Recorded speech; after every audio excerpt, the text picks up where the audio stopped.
Seth, hello, hello. Great to see you again. Last time was 3.5 months ago. And at the time, you had made 5,000, I believe it was, thanks to the reward, and had become a captain within the content creation campus.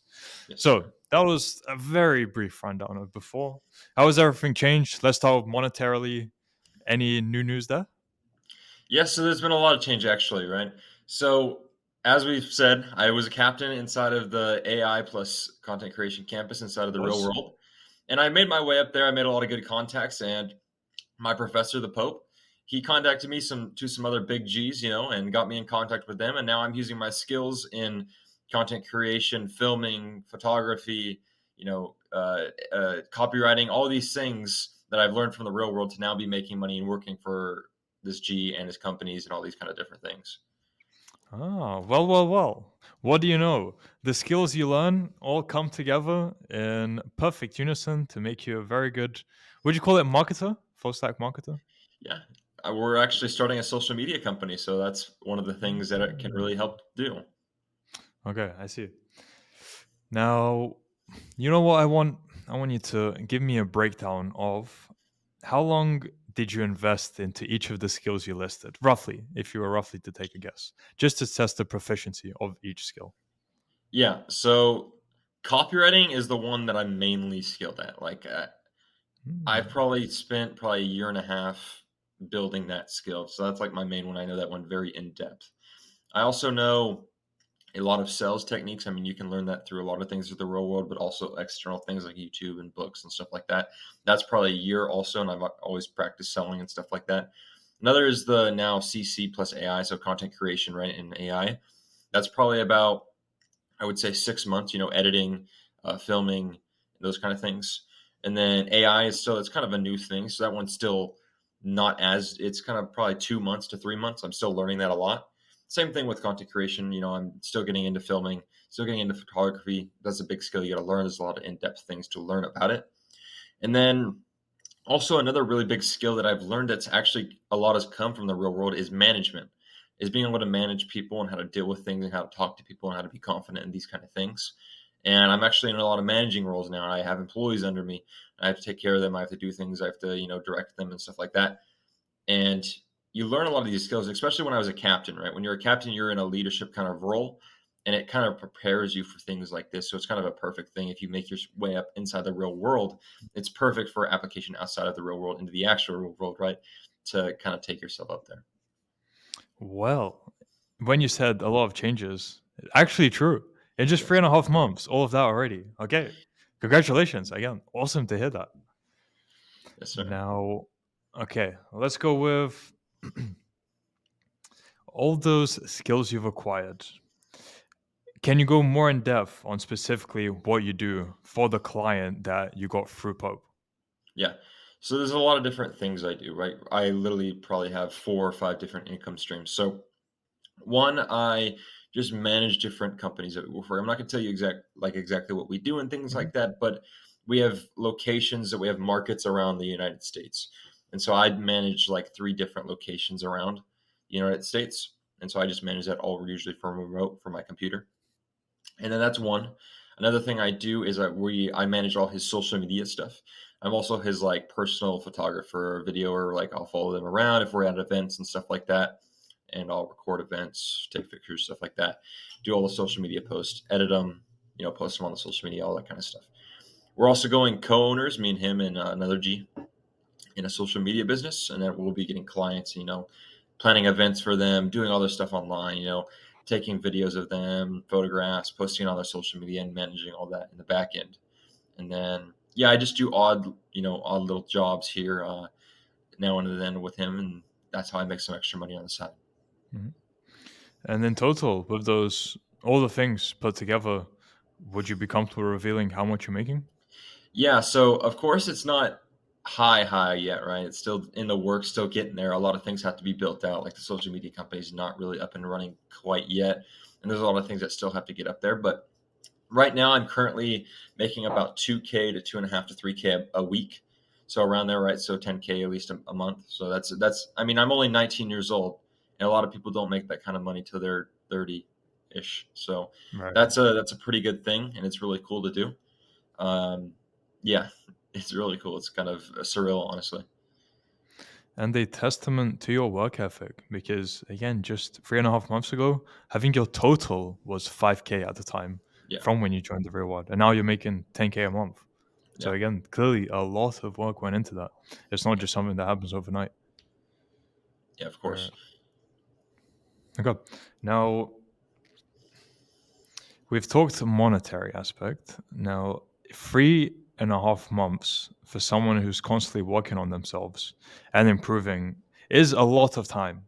For an average person, maybe even 5 years. And that's me not even exaggerating. So, what changes have you noticed in yourself in just those 3.5 months? Yeah.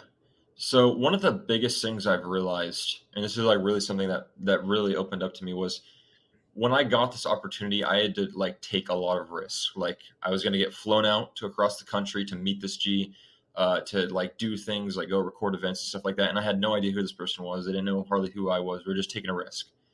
And so what I realized is that everything good is on the other side of risk. Like you have to be able to take risk. And like I didn't know if this was going to work out. I was like honestly scared out of my mind. Right? It's something that you've never done before, and it's scary. But I took the risk, and I tried to do the best I possibly could with the training I've had. And I prepared myself in the best way I possibly could, and then I acted when the time came. And then at the end of the day, I didn't let fear stop me. Right? At the end of the day, fear wanted to stop me. It's scary, right? Make up an excuse of not to go, right? But then you never improve. You never improve as a human because you stay inside your comfort zone if you don't go outside of it. So what I realize is if you guys want to be successful, if people want to take the next step, you have to find a way to push the boundaries of your comfort zone. You have to find a way to step out and make yourself scared. Like that's really the big thing is if you chase fear and make yourself scared, that's a good way of like realizing that you're pushing yourself and getting better. Mhm. I think that's one of the biggest things I've realized is now that I just kind of chase things that make me scared. And like a lot Mhm. of the times they're like things that really are not that scary. And once you overcome them, you're like, why was I scared of that? Right. And they Mhm. just make you more confident and a better human and just improves yourself.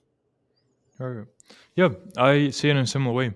Fear is just an indicator of an area in which you need to improve in. Yeah. So yeah, if you feel fit towards something or to do something, then yeah, that's just something that you'll need to do maybe a few times or however many times to just get proficient in or get the skill set in or whatever it is to just overcome that fear and make you a more competent man, which in the end is the goal. Just Yep. become the That's it. most competent man you can be and improve yourself in every way. At least that's my goal. I don't know Yeah. about you. Become competent in all areas. Yeah, exactly. In all realms of human endeavor. Actually, let me say the quote. My unmatched. Oh wait, how did Seth say it? My Anyway, it's fine. unmatched The perspicacity, other Seth. No, but coupled Seth with Seth said indefatigable. Blah, blah, I don't know. Anyway.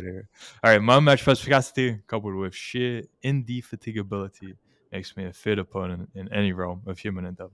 There you go. Inspirational. And actually, it's interesting because you can look up on his father's tweets.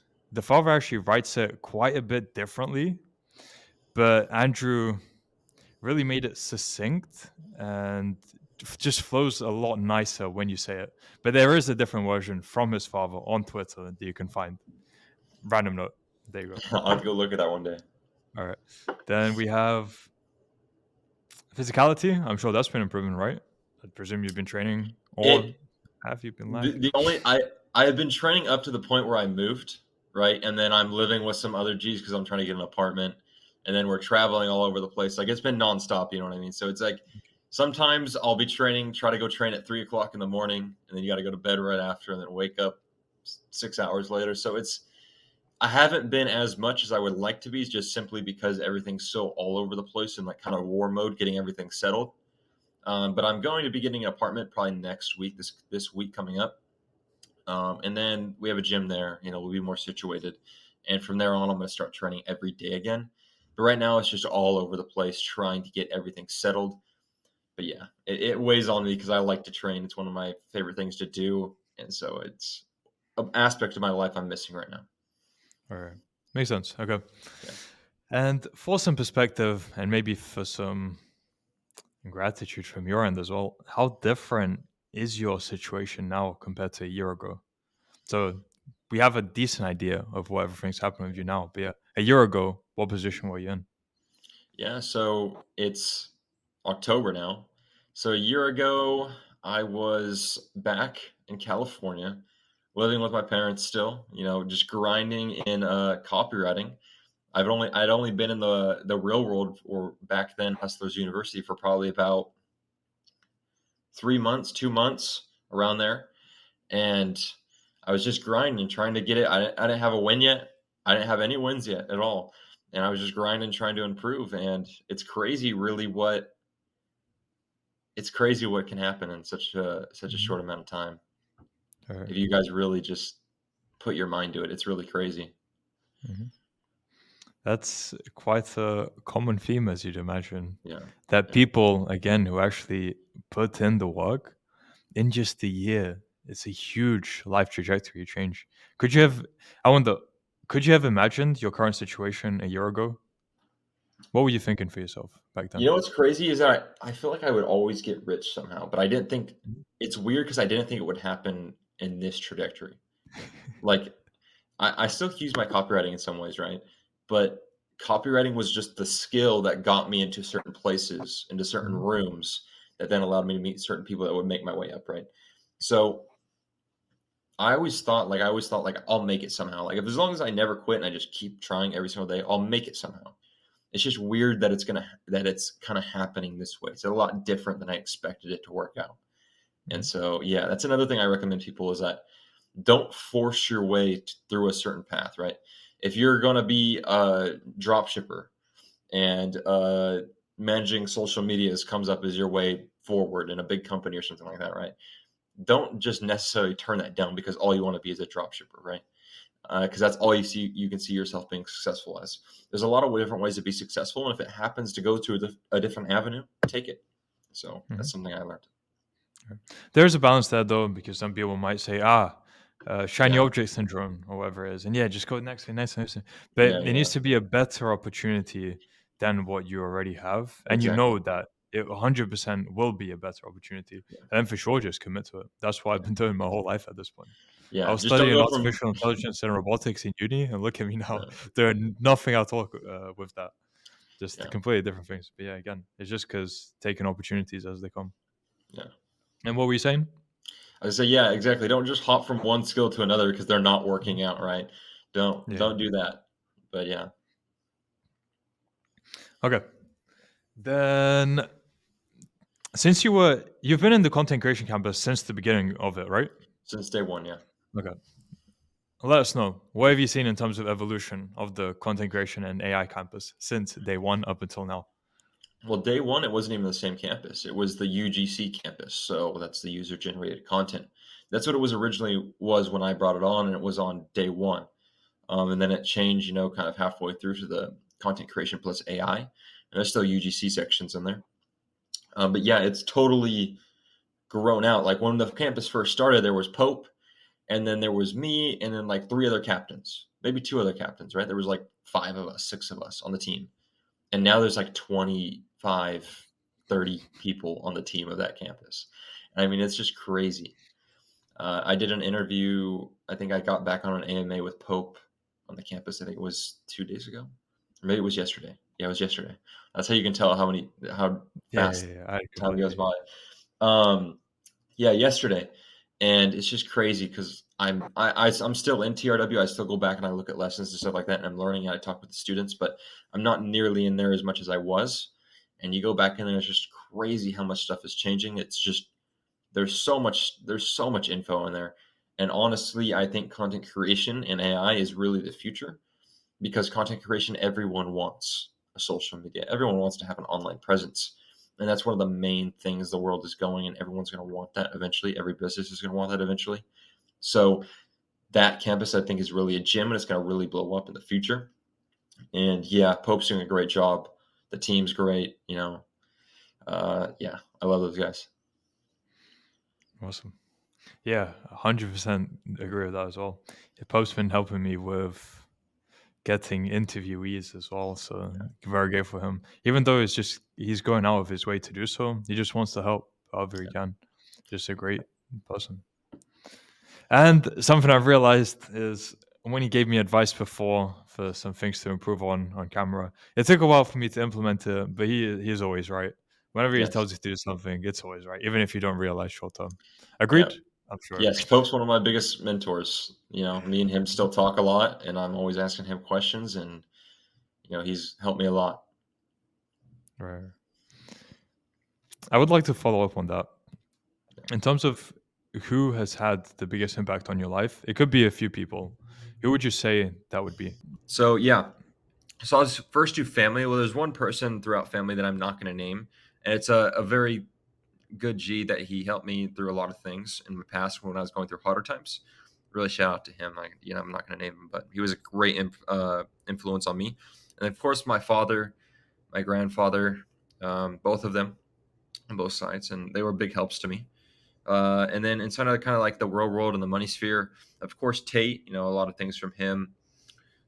Also, Andrew Bass, the copywriting professor, he's a big one that, I was always in his campus for a year and a half when I was just first starting. And then the Pope, of course, right? Me and him are cool. I made a lot of friends inside the real world. A lot of them, are older than me. I'm sure you know them, Rokas, the other Seth. He's kind of a mentor to me. We're friends. We help each other out. He's older than me, so he's a mentor. And then new mentors are coming now since I've moved, since I've in a new kind of circle. And yeah, those people are helping me a lot too. Okay. What have you seen? Let me think about how to ask this question. Let me know if this rings any bell. What has been your experience with the power of networking? And let's say people saying your network is your net worth. Have you experienced that? Yeah, so I actually have a perfect answer for this. And that's because I thought for a long time that I thought it was just kind of BS. I thought it was like, hey, like, if I work hard enough and I'm really that determined, like I could do it by myself, right? I can do it by myself. And I think it's to a certain extent you can get far by yourself. I think so, right? You can do a lot of things by yourself. But what I realized was that all these opportunities came because I'm connected to people and because I proved myself to other people. The only reason I'm getting this opportunity is because I've met, a very powerful individual inside the real world, and he connected me to other people outside in other worlds. And these things, it's like I call on other people now for things like if I want to have a question with doing this, I call this person and I ask them. If I have a question with this, I'll text this person, right, and ask them about it. And I'm getting all these opportunities. I'm making more money than ever because I know people and because I've been contacted and connected through different people because of who I am and because I've proved myself to these people and they Mhm. deem me trustworthy and good at what I do, so they can connect to me to these people and be trustworthy that I'll do good with them. And so it really has boosted my efforts tenfold. So you can look at it like this: you can become successful by yourself, but it's going to be a longer journey and a harder journey. But if you work just as hard and get connected with people, you're just going to get boosted. It's going to take, instead of 10 years, it's going to take 5 years or 4 years, right? It's just going to speed up the journey and make it easier. So yeah, Mhm. that's what I've kind of learned. Cool. Love that. And you mentioned trust as being one aspect of it. What else would you recommend if people wanted to network? What kind of recommendations would you give them for how to prove themselves or show that they Yeah. can be of value to the person? Well, one thing is you got to be good at something, right? You have to be skilled in some way or just be right. I was good at copywriting, and that's how I got my shot with Pope, and how I, kind of made my way as a captain. I was good at copywriting, and I wasn't only good at copywriting; I was really good at copywriting, and then I was also determined and hardworking, and fast at what I did, and did what I was told, and those kind of things, right? And I was loyal, and I was those kind of things. All those kind of things match together and make you good at what you do, and that's what people look for. And so that's one thing, right? You need to get your skills down first. You need to get yourself down first. Because if you go looking for people to connect with and you're an absolute bum, it doesn't matter, right? It doesn't matter because they're not going to want you anyways. So you got to first get yourself right. And then once you do that, I really recommend you guys try to make your way up in things, right? A lot of you watching this will probably be inside the real world. It's like I got connected with people because I made my way up and I became a captain. And then when you're a captain, you get more doors opened, and then you can meet more people in those doors, and then you get connected to other people, right? And that's how I got my shots.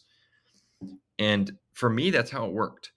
So for what I'm going to tell people is work your ass off and just make your way up the ladder. That's what I tell people to do. And that way, if you just do that, you'll meet people along the way up the ladder. So yeah. Mhm. Very solid advice. Love that. And since things have progressed for you so much, where do you see your life heading in future? Let's say Yeah. short term, medium term, long term. Yeah. So I usually make goals for about a year out. And so my goals for a year are to be making around 30K a month in the next year. That's my like monetarily goal. Physical goal is to like gain more weight. My original goal was to gain 20 pounds by the end of the year, but obviously that's not gonna come to fruition just because everything's all over the place and I just simply don't have the time to eat or work out. Um, so I'm gonna have to postpone that one for a little bit. But that is in the next year, probably gain weight and then kind of cut it back down and get a little bit more lean, just start training again every day. Those are kind of the physical goals. And then of course I always have goals like I'm very religious. I pursue religion, these kind of things, improve knowledge, improve the confidence, improve the social skills, all these things, become more connected. And really, those are the biggest things. And just improve my Mhm. life and keep on, chasing the betterment of my existence in a more fulfilled life, right? And Right. become a more capable man, like you said earlier. Those are really the things I'm kind of pursuing. At what point did you start taking religion seriously? Was it just throughout your whole life, or was there a certain point? So, yeah, my family is very religious. And so, since I was a kid, we went to church on Sundays and, we prayed every day and prayed at dinner and those kind of things, right? And read the Bible and things like that. But I think a lot of kids, when they do that, I have a very different view from a lot of people, and that is you have to find religion on your own, right? My parents, they always wanted me to pursue religion, but I never took it seriously, right? Because I never really grasped the idea of it or really what it was because it was just I was told to do it. It's like going to school, right? Do this homework, right? You're just gonna do it. You don't really care what it means or whatever.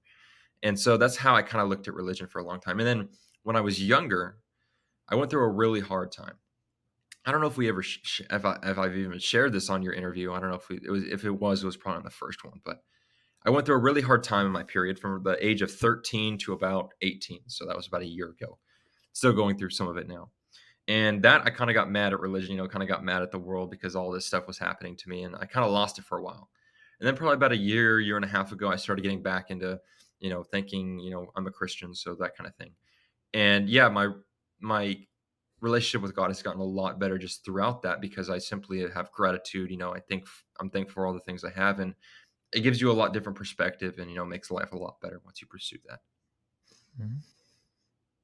I don't recall if you had said the story. So would you be Yeah. comfortable sharing what it Yeah. is? Yeah, I've shared it. I haven't shared it too much simply because I thought I would share it when I'm famous, but I've shared it a little bit and I'll share it here. So maybe this will get out one day. So yeah. So throughout all my life, how I've kind of said, I had a really good life for a long time, right? If you watch a movie and you see like, the white picket fence household with the parents and the kid and the golden retriever, right? That was me when I was growing up. I had a really good childhood. But when I was 13, I was always a popular kid, good at sports, that kind of thing. At 13, I was diagnosed with brain cancer. So I got a brain tumor when I was 13 years old.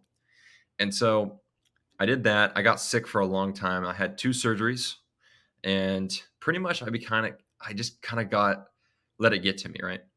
I had surgeries and I had a lot of headaches and stuff like that. So I started taking pain medication, right? And I think you can already assume that goes down the wrong road really fast when you're 13, 14 years old and you can't really control yourself. So yeah, I got really, really, really addicted to drugs for a long time. I started chasing different avenues to kind of solve that when the pills stopped going away. And I got addicted to video games. I pretty much sat in my room all day long. I didn't really do school. And still to this day, I mean, I don't really say I graduated high school. I technically did. I have a GED degree, but I don't have a high school diploma. I kind of got sent away to a boarding school when I was from 17 to 18. And I got sent away from that all the way, and I was gone for a year and a half. And yeah, and there's a lot more in between stuff, right? My relationships, I hurt them a lot. I was kind of a loser, just really in a depressed spot, didn't know what to do with my life. just super antisocial, unconfident, fat, lazy, all those horrible things. The really big loser that Andrew Tate talks about. I was like the actual person of that. And so when I came back from the boarding school when I was 18, I actually joined the real world probably a couple months after that, once I got back. And I was just tired of being a loser. I was just tired of being a loser. And so I dedicated myself and kind of declared war on myself of becoming something better, becoming the ideal version of what I wanted to become. And just ever since I've came back, it's just kind of been a journey of just self improving and try to becoming who I really truly want to be. And yeah, that's just really what I've kind of pursued since I've been back. So that's been about 2 years now. So about, I would say, 2.5 years, I've been on this journey of just trying to improve, physical, mental, religion, monetarily, just every single aspect, knowledge, these things I've tried to pursue every avenue to become the best human I can possibly become. Well, thank you for sharing. No problem. And as you said you wanted to share this when you'll be famous, but you will be famous very soon. Yeah. Yeah. So basically, sharing it while Yeah. famous. Yeah. Yeah. Yeah. But wow, that was. But in a way, after 2 years of that, are you are you glad that you had actually gone through it? Because Oh, yeah. you wouldn't 100%. be the person you are now Yeah. if you hadn't 100%. gone through it. I'm 100% grateful that happened. 100% grateful of all the bad times. It's hard because it's you still look bad at it, right? And I wish I could have had, like, I wish I could have had a normal teenage years, have all those kind of things. It's like I still long for those things sometimes, right? But it's like I think the rest of my life will be a lot better, right? And one of the big things is I look and I see my friends, right? The people that had what I wanted, and they just kind of went stagnant. They peaked in Mhm. high school, and now they just kind of play video games, work a part-time job, maybe go to college, and they don't really have too much ambition. They just don't really pursue anything further. And on my, this is one of the analogies I give, or it's not an analogy, is what I see. On my computer, I used to play video games a lot, and if anyone knows, there's the Steam, load or whatever it is called Steam. That's where you get all the games on the computer, and I still have that on my computer. It's still on there, and it pops and it tells you when people get online on video games, right? In the top corner, it tells you when someone gets on a video game. And I'll be up at like 12 o'clock at night, finishing some payroll stuff, getting the final things done for work, and I just see it, my friends' names pop up in the corner. They're getting on video games at 12 o'clock at the night. And it's just like, it's just kind of the dynamic. It's like some people it's, I would have probably been that kind of person if I never went through these things. And so I'm eternally grateful for the things that God has put me through, the adversities and challenges that I've had to conquer to become a better man. And so I'm, one of the biggest things, and this is really truly actually made me very grateful, is that I was a captain, and a lot of people, I tell people to go through adversity because that's how you become the strongest person you can be. And a lot of people, they don't have these things to make them strong. Like, they don't have adversities in their life that they have to conquer, that Tate talks about and stuff like that, right? He had to conquer a lot of things to become strong. A lot of people have very easy lives, and they don't know how to put themselves through adversity. And that is actually kind of, I'm very grateful that I was placed adversity in my life to conquer so then I could become more powerful and I don't have to like go Mhm. make up adversity by myself. So yeah, All right. that's something I'm very grateful for. Interesting. The reason I asked is, I'm sure you know, by sharing your story, you could be inspiring someone else who either going through a similar experience or some kind of adversity of their own, and seeing it as a opportunity to overcome, and knowing that when you do overcome it, it will make you a stronger person in the future. Yeah, So, 100%. as Andrew says, God won't give you challenges that you can't overcome. What do you think about this? When you said people don't really have adversity to face, what if for a month they set a goal that they think might be impossible to reach, but that would require them to go hard every single day? They need to have a regimented routine in order to achieve. Do you Yep. think that kind of self imposed stress or challenge would be a sufficient adversity for them to overcome? Yes, and I have a perfect answer for this because I've done it myself. I've actually, I've had it imposed on me, the adversity, and I've imposed self-imposed adversity. And when I tell a lot of people that they ask me this question, right? I've had it before, like, how do you give yourself adversity? And one of the biggest things is I ran a marathon last year. I trained for the marathon, and it's one of the hardest things just simply because you have to run so many miles to even train for the marathon. And like, I would always run my long runs on a Saturday. And the whole entire week, I can't explain the feeling of the biggest dread I've ever had. Like every week, dreading to run 20 miles on Saturday. Like that was like I just couldn't. It was horrible. And but I can't even express the feeling after I was done. Like taking off your running shoes, I would turn on the fan and just sit there on the ground for like and take an hour nap. It was like the best feeling I could ever imagine.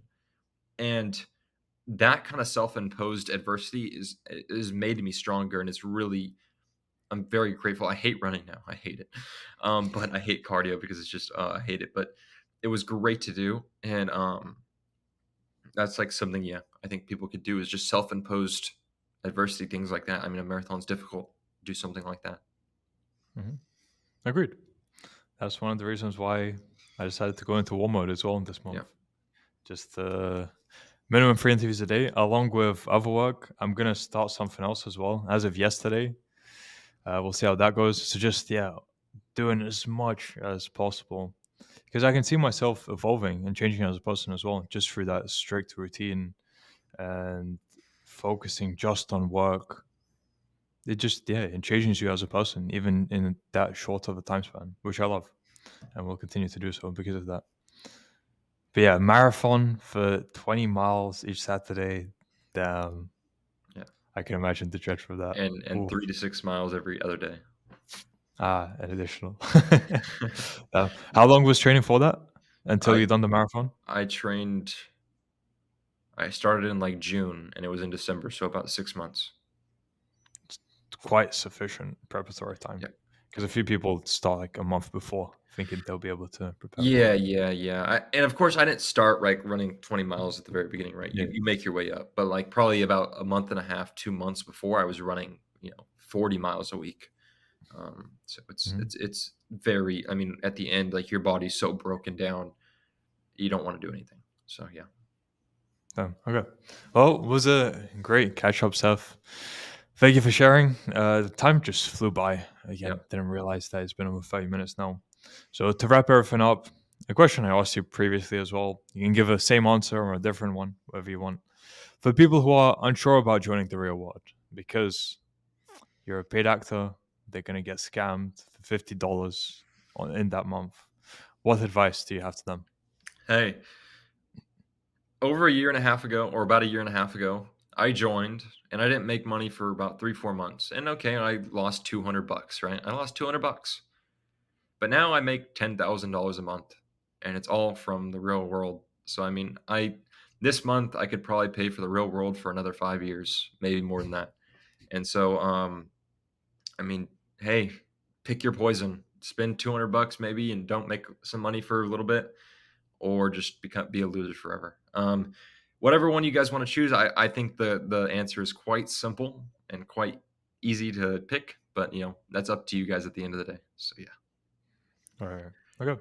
And if people want to find out more about you or contact you, where can they do so? Yep, I'll drop my Instagram below. You guys can go there. It's really just not that thing. But yeah, Cool. you get yep. All right. We'll add that to the description of the video.